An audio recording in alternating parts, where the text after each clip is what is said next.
may buntag parte ng flood control nga gibudget sa atong gobyerno. Mas kahangaan ako ang atong pangulo nga si Bongbong Marcos Jr.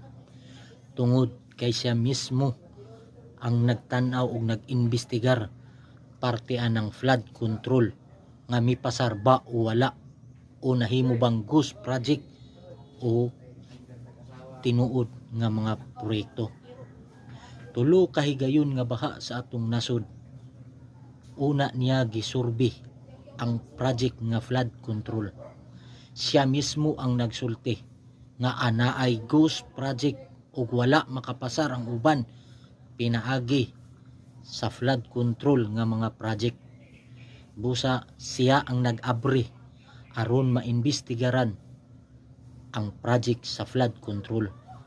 Kay pila ka bilyon o trilyon ang budget sa atong gobyerno, kipangkawat lang anang mga politiko o mga DPWH niya ng atong flood control. Busa siya ang presidente nga nagpaukay sa grabe katalamak nga kawat sa atong Pilipinas. Di naman nato ikalimod nga before pa siya nakalingkod pagka presidente, anaanay 10% o sobra pa sa 10%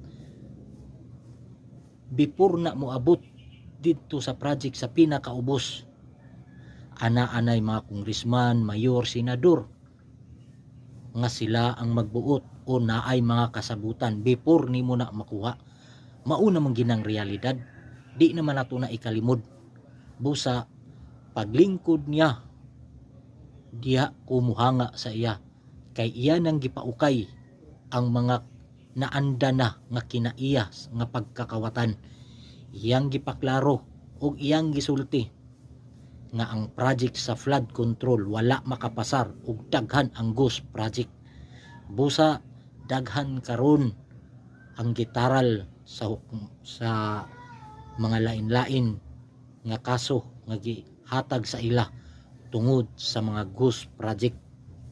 Busa dako tag pasalamat nga sa atong presidente, siya ang nagpaukay ug nagklaro nga grabe gid katalamak ang korupsyon nga gakahitabo sa atong Pilipinas.